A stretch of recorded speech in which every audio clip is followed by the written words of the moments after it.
Welcome to educator.com. This lesson will be about Pythagorean theorem. In this lesson, we're going to learn about using the Pythagorean theorem. And we'll be using the Pythagorean theorem to find the length of the hypotenuse of a right triangle. This will be an introduction to geometry. Applications for using the Pythagorean theorem are to find the shortest distance from one corner of a rectangular forest to the opposite corner, or any plot of land that's rectangular, and also to find the length of a ladder needed to reach a particular height. There are several vocabulary words. A right triangle is a triangle with one angle that has a 90-degree angle. So for example, a triangle with a box corner. A box corner is 90 degrees and usually represented by a small box. This would be a right triangle because it has one 90-degree angle. The legs are the shorter sides. This would be a leg and this would be a leg. And the hypotenuse is the longest side. That side is the one that is opposite across from the right angle. In any right triangle, the sum of the squares of the lengths of the legs is equal to the square of the length of the hypotenuse. All right, let's see what that means. If I have a right triangle, and here is my right angle. This is a leg. We'll say that leg is 3, and this leg is 4 units long. So in the right triangle, the sum of the squares of the lengths of the leg. Okay, so let's take 3 and square it. And let's take this other leg 4 and square it. And sum means that we're going to add is going to equal the square of the length of a hypotenuse. So in this case, the hypotenuse is 5. It's going to equal 5 squared. So what we've taken is the squares of the lengths of the legs. See, this leg was 3, we squared it, and this leg was 4, and we squared it, and we took their sum, we added them, and that would equal the length of the third side, the hypotenuse, squared. So let's check our work here. 3 times 3 is 6. 3 times 3 is 9, and 4 times 4 is 16, and 5 times 5 is 25. So 9 plus 16 equals 25. And the Pythagorean theorem tells us that if a triangle is a right triangle, this will always work. The 2 legs squared will equal the third side, the hypotenuse squared.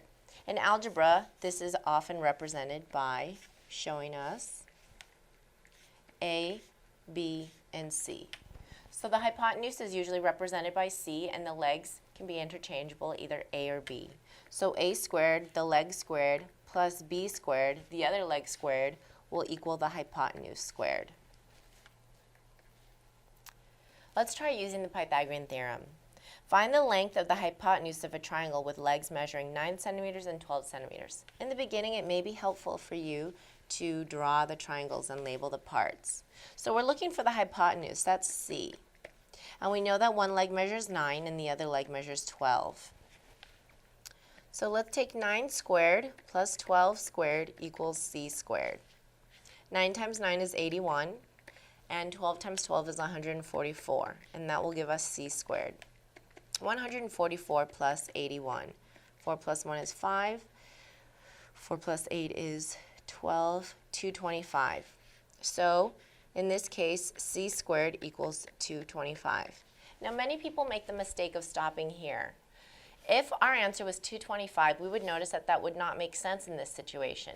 If a leg is only 9 centimeters and the other leg is only 12 centimeters, then having a leg equal to 225 centimeters would be way too large. You have to always remember that in the last step, we have to take the square root of 225 because C, the single C, equals the square root of 225, which is 15.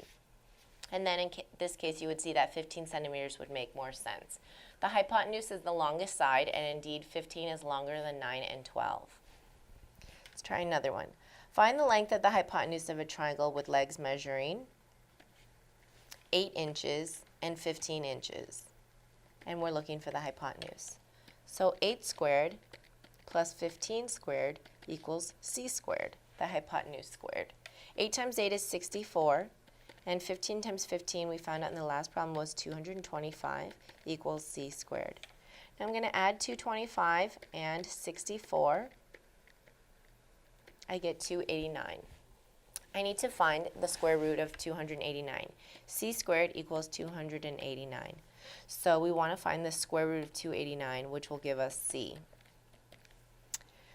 Let's see. So we know 15 times 15 is 225. So maybe for this one we could try 16 times 16.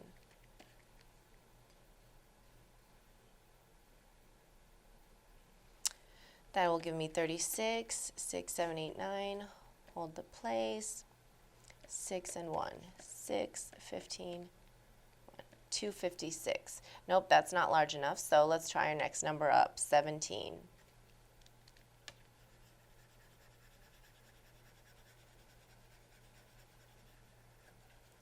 Keep some room here to multiply for the 17. 17 times 17. 7 times 7 is 49. That's looking good. 7 plus 4 is 11. Hold the place. 7 and 1. 9, 8, 2. 289. So my answer is going to be 17. Let's see if our answer makes sense. Yes, 17 is the largest side compared to 8 and 15. Find the length of the hypotenuse of each right triangle where A equals 9 and B equals 15.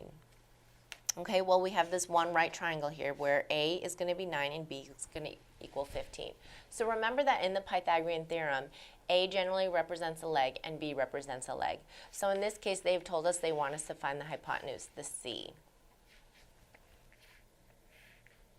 So a leg is 9 and the other leg is 15. 9 times 9, 9 squared. Plus 15 times 15, 15 squared is going to equal our hypotenuse.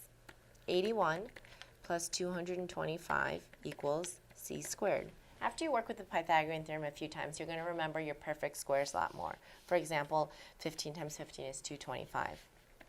225 plus 81, 610 is 306. So C squared equals 306. Now I need to estimate I need to find the square root of 306. Let's try some numbers. I'm going to try about 18 times 18 and see where we fall.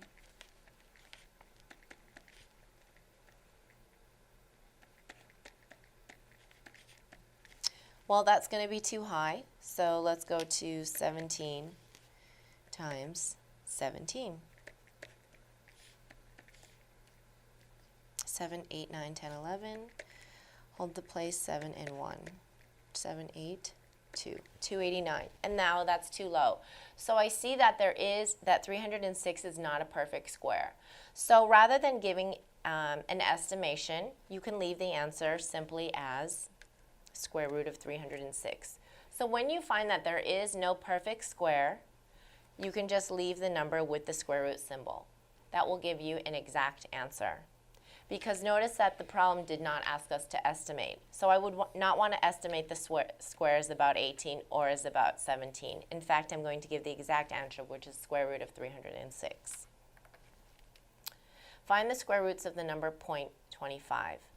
Remember, in finding the square roots of a number, of a decimal, it's often helpful just to look at the straight number. So the square root of 25 is 5, but you want to make sure that you have two decimal places. So in this case, it's going to be 0.5 times 0.5, and let's check it with 1, 2 places. Yes. So the square roots of a number 0.25, remember, are 0.5 as well as negative 0.5. This is a review from the last lesson about square roots. Remember that without the square root symbol, you give both the positive and the negative. If it were to have the square root of 0.25, we would only give the positive value of 0.5. And in the Pythagorean theorem, your answer will always be positive because we're looking for a length. Find the perimeter of a right triangle with legs 7 inches and 24 inches. So first we need to remember that perimeter means adding all sides. So in a triangle, we would say A plus B plus C. We would add the legs plus the hypotenuse in order to find the perimeter? Well, here we have the legs, but we don't have the hypotenuse. So we're going to use the Pythagorean theorem to find the hypotenuse, and then we'll add all the sides. 7 inches and 24 inches. So Pythagorean theorem tells me 7 squared plus 24 squared will give me c squared, the hypotenuse. 7 times 7 is 49, and I'm going to do 24 times 24 on the side here. 16, 8, 9, hold the place, 8 and 4. 6, 17, 576 equals c squared. So let's take 576 and add 49. 5, 11, 12, 6. C squared equals 625. So just c equals square root of 625, which is, let's check our answer, 25. 5 times 5 is 2. 12, hold the place, 10, 4, 5. 5, 2, 6. Yes, 625. So 25. Let's see if our answer makes sense. Is the hypotenuse the largest side? Yes, it is. And remember that this problem did not ask us just to find that hypotenuse, but in fact to go back and find the perimeter. So now that I know that one leg is 7, the next leg is 24, and the hypotenuse is 25. The perimeter tells me to add all 3 sides. 7 plus 4 is 11, plus 5 is 16, and 3 plus 2 is 5. So the perimeter is 56 inches. If I were to take a walk all the way around the triangle, I would cover 56 inches. Suppose a computer monitor is 15 inches high by 20 inches wide. Find the length of the diagonal dimension of this screen. So let's draw our computer monitor here. It's 15 inches high, and it's 20 inches wide. And we want to find the diagonal. Well, what do you see here? What you see here is a right triangle. Let's extract it. So we have a 15 and a 20. And this diagonal that we're looking for is, in fact, the hypotenuse. So we can use the Pythagorean theorem. A squared plus b squared equals c squared. Our a squared will be our first leg, 15 squared, and our b squared will be the second leg, 20 squared. And that'll equal the diagonal squared, the hypotenuse squared. 15 times 15 is 225, and 20 times 20 is 400, which will equal c squared. 4 plus 2 is 6, 25 equals c squared. So c equals the square root of 625, which is 25. So the diagonal dimension of the screen is 25 inches. A landscaper hammers a stake 6 feet from the base of a tree. A wire goes from the stake to a spot 8 feet up the tree. How long must the wire be? So with a problem like this, it's very helpful to draw a diagram so that you can visualize which sides are the legs and which side is the hypotenuse. So here we have a tree. And from the base of the tree, the landscaper hammers a stake that is 6 feet away. So he puts this little stake in the ground, and that's 6 feet away. A wire goes from the stake to a spot 8 feet up the tree. So 8 feet up the tree, the wire links to it. So how long should this wire be? So we're looking for C, the hypotenuse. We have the legs, 8 feet and 6 feet. A squared plus b squared equals c squared. A, which is 8, plus, let's substitute in here our 6. 6 squared is going to equal the wire squared, the length of the wire. 64 plus 36 equals c squared. 64 plus 36 is 100. So the square root, c, equals the square root of 100 is 10. So the wire should be 10 feet. Let's check and make sure our answer is correct. Is 10 feet the longest, as the hypotenuse should be? Yes, it is. Thank you for watching educator.com.